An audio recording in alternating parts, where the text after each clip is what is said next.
थोड़ा लाइटिंग का इशू है, उसके साथ डील करेंगे, कोशिश करेंगे कि हमारे वीडियो के बीच में वो ना आए।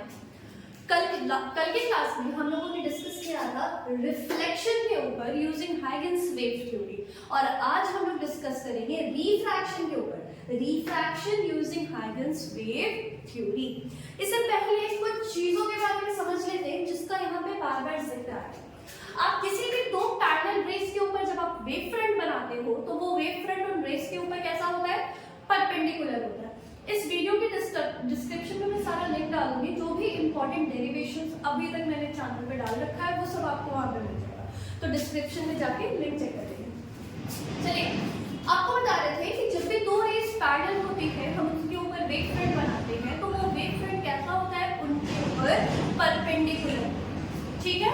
और एक यहाँ पे बात करेंगे, ऑप्टिक्स के अंदर हम लोगों ने पढ़ा होगा आप लोगों ने कि जब कभी भी एब्सोल्यूट रिफ्रैक्टिव इंडेक्स निकालना हो तो एब्सोल्यूट रिफ्रैक्टिव इंडेक्स का फॉर्मूला क्या होता है, एब्सोल्यूट रिफ्रैक्टिव इंडेक्स का फॉर्मूला होता है velocity of light in air या vacuum by velocity of light in the given medium. तो अगर आपको दो अलग अलग मीडियम दिया है और उस मीडियम में आपको बोला जा रहा है कि रेशियो निकालिए वेलोसिटीज का, तो देखिए कैसे निकालेंगे। मान लेते हैं अपने पास दो अलग अलग मीडियम है, ये मीडियम 1 हो गया और ये मीडियम 2 हो गया। इसका रिफ्रैक्टिव इंडेक्स मान लेते हैं μ1 और यहाँ का रिफ्रैक्टिव इंडेक्स मान लेते हैं μ2। अब μ1 अलग अलग मीडियम है तो जानते हैं हम लोग कि अलग अलग मीडियम में लाइट की स्पीड जो होती है वो कैसी होती है, अलग अलग होती है। लाइट डिफरेंट स्पीड से ट्रैवल करता है। मीडियम में क्या होता है, वैक्यूम में लाइट की स्पीड 3 × 10⁸ होती है, दूसरे मीडियम में क्या होगी, कम होगी, वैक्यूम में सबसे ज्यादा होती है। तो अलग मीडियम में लाइट की स्पीड क्या होगी, अलग होगी। तो मान लेते हैं ये वाले मीडियम में लाइट की स्पीड v1 और यहाँ पे मान लेते हैं v2। इसको मान लो आप कि ये रेयरर मीडियम है और ये आपका डेंसर मीडियम है, ठीक। तो जब आपको μ1 बाय μ2 देखना है तो μ1 बाय μ2 थोड़ा सा यहाँ पे जूम कर लेते हैं, ठीक है।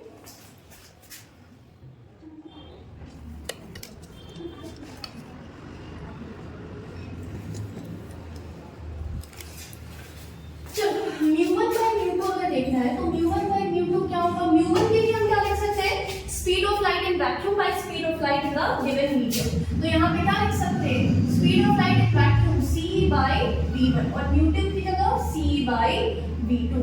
तो उसको क्या लिख सकते हैं, c बाय v1 इनटू यहाँ पे क्या हो जाएगा v2 बाय c, यहाँ c से c कट गया तो यहाँ पर μ1 बाय μ2 कितना मिल गया हमें, μ1 बाय μ2 मिल गया, कितना मिला, v2 बाय v1, ठीक है। इसको रखेंगे क्यों, क्योंकि इसके प्रूफ में हमें जरूरत पड़ेगा, आपको जरूरत नहीं है ये आपको करके दिखाने का। अब लास्ट में v2 बाय v1 की जगह μ1 बाय μ2 लिख सकते हो, बस हमने आपको बताया कि लास्ट में जो हम लिखेंगे तो आप सोचोगे कहाँ से आया, तो उसके लिए मैंने आपको पहले ही बता दिया, ठीक है। अब क्या प्रूफ क्या करना है, तो हमें प्रूफ करना है रिफ्रैक्शन। रिफ्रैक्शन होता क्या है, तो sin i by sin r is equal to constant या फिर sin i by sin r is equal to μ2 by μ1। अगर हम इसको प्रूफ कर लेते हैं, जिसको हम स्नेल्स लॉ के नाम से भी जानते हैं, तो अगर हम इसको प्रूफ कर लेते हैं तो हमारा रिफ्रैक्शन प्रूव हो जाएगा। तो इसके लिए अब हम यहाँ पर काम करें, what we have to prove, sin i by sin r is equal to constant, बस यही अपने को काम करना है, ठीक है। चलो जूम आउट कर देते हैं, चलिए यहां पर लीजिए कि दो पैरेलल रेस,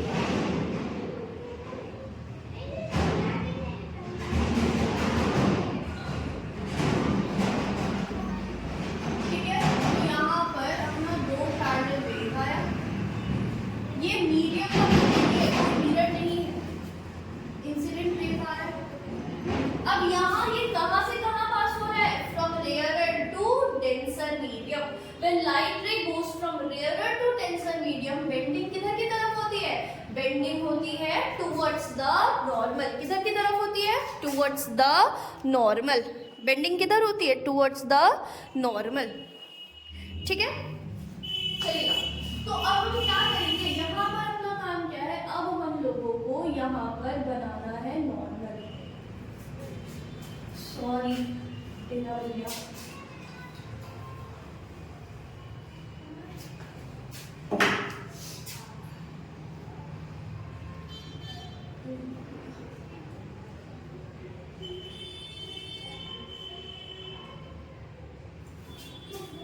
होपफुली ठीक है।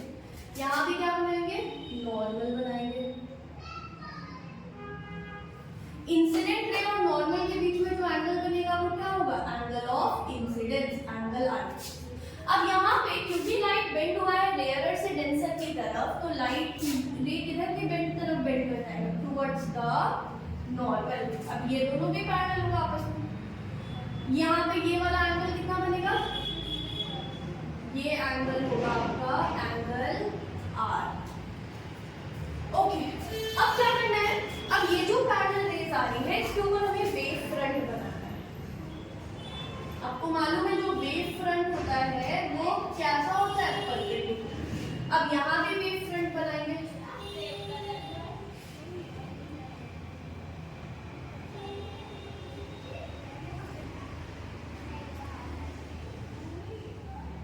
देखो थोड़ी सी बारीकी का ध्यान रखना, एग्जाम में फिगर बनाते टाइम बताते हैं आपको। इसको कुछ नाम दे देते हैं, P Q R S। ये वाला भी क्या होगा, परपेंडिकुलर होगा ना दोनों, जैसे ये परपेंडिकुलर था ये भी परपेंडिकुलर था। अब देखो ये रेयरर मीडियम, यहाँ पर क्या हुआ, ये दोनों रेज पैरेलल आ गए। जब तक ये फर्स्ट वाला इस सरफेस तक पहुंच गया, ये सेकंड वाला भी कहां पहुंचा है, Q तक ही पहुंचा है। अब ये यहाँ रुकेगा नहीं ना, ये आगे बढ़ेगा। तो जब फर्स्ट वाला रिफ्रैक्शन करके P से R पहुंचा, मान लो इन डेल्टा T टाइम ये P से R पहुंच रहा है, उसी समय में ये सेकंड वाला डेल्टा T टाइम में कहां पहुंचेगा, Q से S तक पहुंचेगा।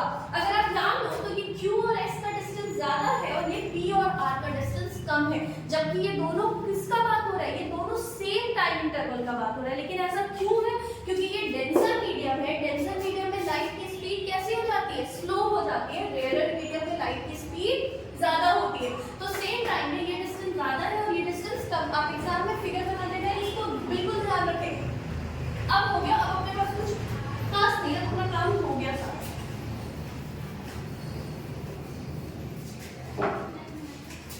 में डालना तुम बना ही रहते हो। चलो ध्यान रखना, यहाँ पर लास्ट वीडियो में हम लोगों ने देखा था कि angle speed is equal to distance by time. तो Q से S पहुंचने में जो टाइम लग रहा है, उसी टाइम में सेकंड वाला रे जब Q से S पहुंच रहा है उतने ही देर में फर्स्ट वाला कहाँ पहुंच रहा है, P से R। ये PQ क्या है अपना, तो यहाँ पे लिख देंगे PQ क्या है, तो PQ इंसिडेंट रेस के ऊपर वेव फ्रंट है, तो इसको हम क्या बोलेंगे, इंसिडेंट वेव फ्रंट। ठीक है, और ये RS क्या है, रिफ्रैक्टेड रेस के ऊपर वेव फ्रंट है, तो RS को क्या बोलेंगे हम लोग, रिफ्रैक्टेड वेव फ्रंट। ओके ठीक है, EQ हो गया, RS भी हो गया, इंसिडेंट वेव फ्रंट, और ये हो गया अपना रिफ्रैक्टेड वेव फ्रंट। अब जब ध्यान देंगे तो इसमें QS कैसे निकलेगा, speed is equal to distance by time. तो डिस्टेंस बराबर क्या होगा, स्पीड इनटू टाइम। तो QS को हम क्या लिख सकते हैं, QS this will be equal to distance, मान लो T टाइम में ट्रैवल हो रहा है, आप उसको ना लिख ही दीजिए। क्या लिखेंगे यहाँ पर, the time taken by ray 1 to reach from P to R will be equal to the time taken by ray 2 to reach from Q to S.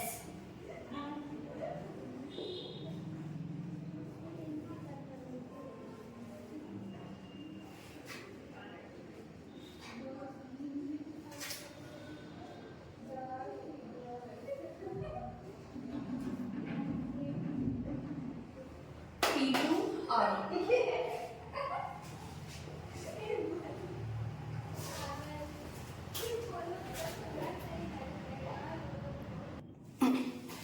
थोड़ा लाइट का प्रॉब्लम है आज। हाँ जी, तो यहाँ पर द टाइम टेकन बाय रे let this time be t, p to r will be equal to the time taken by ray 2 to reach from, second वाला कहां से कहां पहुंचेगा, सेम टाइम q से s, to reach from q to s, इस time को भी मान लेंगे t। ठीक है, अब अपना काम क्या है, तो अब अपना काम है qs और pr निकालना। ठीक है, अब अपना काम क्या है, तो अब अपना काम है qs और pr निकालना। तो qs क्या है, qs डिस्टेंस है, speed is equal to distance by time. तो डिस्टेंस को हम क्या लिख सकते हैं, स्पीड इनटू टाइम। तो qs को क्या लिख सकते हैं हम लोग, qs will be equal to distance is equal to speed. ये मीडियम में स्पीड क्या है, v1, और q से s पहुंचने में टाइम क्या लग रहा है, q to s टाइम है t, v1 into t। इसको करेंगे क्वेश्चन नंबर 1। और सिमिलरली p से r निकालेंगे, pr की डिस्टेंस है pr, लेकिन इस मीडियम में वेलोसिटी कितनी है, इस मीडियम में वेलोसिटी v2 है। तो v2 into और टाइम कितना लग रहा है, t ही लग रहा है। तो इसको करेंगे क्वेश्चन नंबर 2। आप चाहो तो लिख सकते हो v1 is velocity in first medium and v2 is velocity in second medium। यहां तक हो गया। अब चलो, अब तुम्हें यहां पे दिखाई देगा होगा एक ट्रायंगल। कौन सा ट्रायंगल, PQS वाला ट्रायंगल। कौन सा, PQS वाला ट्रायंगल। ध्यान दो, थोड़ा सा दूर करते हैं।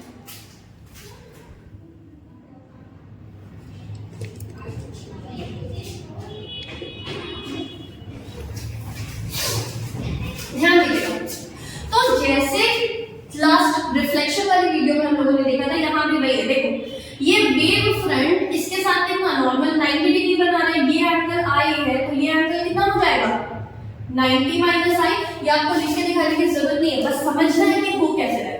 और आपको पता है कि ये जो नॉर्मल है, इस सरफेस के साथ कितना एंगल बना रहा होगा, 90 डिग्री एंगल बना रहा होगा। तो ये 90 माइनस आई है, तो ये वाला एंगल कितना हो जाएगा, आई हो जाएगा। ठीक है, ओके। सिमिलरली ये एंगल r है, और ये जो वेव फ्रंट है, इसके साथ कितना एंगल बना रहा है, 90 डिग्री। ये r है, तो ये वाला एंगल कितना हो जाएगा, 90 माइनस r। अब ये जो नॉर्मल है, वो इस सरफेस के साथ कितना एंगल बना रहा होगा, तो 90 डिग्री बना रहा होगा। तो ये 90 डिग्री में से ये 90 माइनस r है, तो ये एंगल कितना हो जाएगा, r हो जाएगा। क्लियर, ठीक।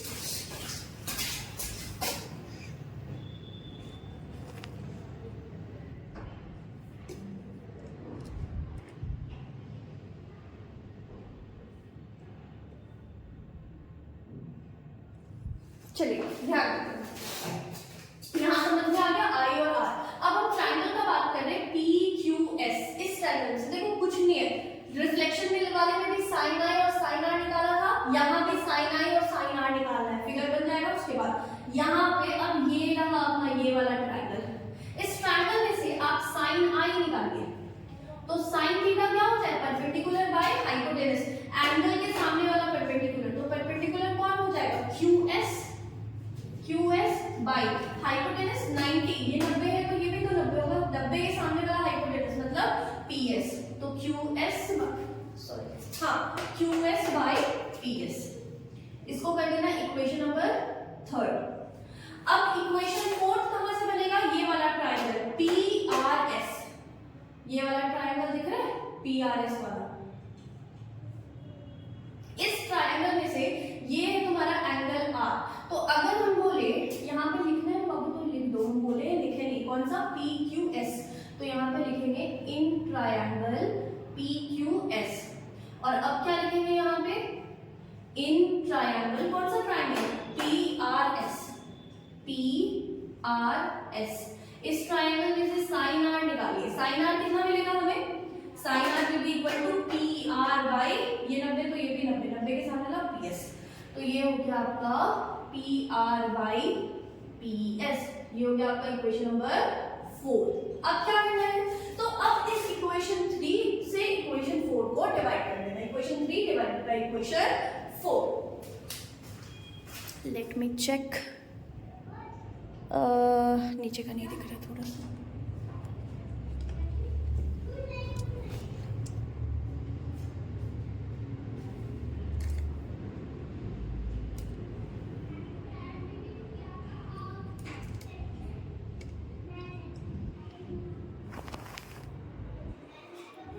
चलो नीचे का नहीं दिख रहा था, हो गया सही। ठीक है, अब अपने को क्या करना है, इन दोनों को डिवाइड करना है। तो अब हम लोग यहाँ पर काम करेंगे। सबसे पहले ये क्या है, ये साइड वर्क है, फिर इधर नीचे आए हैं। वीडियो में साथ साथ चलो, दिखेगा कहाँ जाना है। अब क्या कर रहे हैं, इक्वेशन 3 डिवाइडेड बाय इक्वेशन 4। जब डिवाइड करेंगे तो यहाँ पे क्या है, साइन आई, और यहाँ इसका आ रहा है LHS साइन आर। तो ये क्या हो जाएगा, sine I by sine R. ठीक है, इक्वेशन 3 का RHS QS बाई PS क्या है, QS by PS, QS by PS by यहाँ पर क्या हो जाएगा, PR बाई PS। क्या है, PR by PS, PR by PS। चलिए इसको थोड़ा सॉल्व करते हैं। ये डिवाइड में है, ऊपर लेके जाएंगे तो रेसिप्रोकल होके मल्टीप्लाई हो जाएगा। तो ये हो गया sine I by sine are, this will be equal to QS by PS into यहाँ से क्या हो जाएगा, ये PS बाई PR। ये PS से PS गया तो क्या बचा, sine I by sine are is equal to QS by PR। अब तुम ध्यान दो, इक्वेशन 1 और इक्वेशन 2 में हमने पहले ही QS और PR का वैल्यू निकाल लिया है, निकाला है। चलिए तो क्या करेंगे अब यहाँ पर, इसके अंदर from equation 1 and equation 2 we will substitute the value of QS and PR। तो क्या लिखेंगे, now substituting the values of QS and PR, कहां से, तो फ्रॉम इक्वेशन 1 एंड 2। क्या लिखेंगे, substituting the values of QS and PR, कहां से, तो from equation 1 and 2, इक्वेशन 1 और 2 में से सब्स्टिट्यूट करेंगे। ठीक है, एक बार कैमरा चेक करेंगे। चलो अब सब्स्टिट्यूट करते हैं। चलिए यहाँ तो ये क्या हो जाएगा अपने पास, दिख रहा है, हाँ क्लियर है। तो ये क्या हो जाएगा अपने पास, sine I by sine are, this will be equal to यहाँ QS इक्वेशन 1 में क्या है, बोल रहे हैं V1 इंटू T बाई ये PR की जगह क्या लिखेंगे इक्वेशन 2 से, V2 इंटू T। अब तुम यहाँ ध्यान दो, T से T गया तो हमको क्या मिलेगा, तो sine I by sine are is equal to V1 by V2। और तुम यहाँ ध्यान दो, यहाँ हमने V2 बाई V1 निकाला और यहाँ पे आया V1 बाई V2। तो अगर इसको रेसिप्रोकल करें तो इसको हम क्या लिख सकते हैं, इधर साइड इसको V1 बाई V2 को क्या लिख सकते हैं, μ2 बाई μ1 लिख सकते हैं। तो V1 बाई V2 की जगह क्या लिख सकते हैं, V1 बाई V2 की जगह हम लोग लिख सकते हैं μ2 बाई μ1। ठीक है, दिख रहा होगा, आ गया।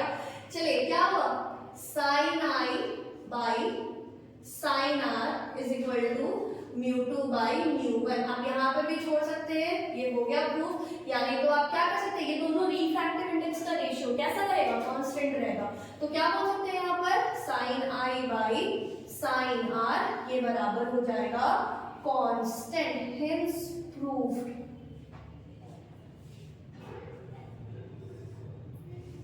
और इसी तरीके से आपका लॉ ऑफ रिफ्रैक्शन भी प्रूव हो गया बाय यूजिंग हाइगन्स-वेव थ्योरी।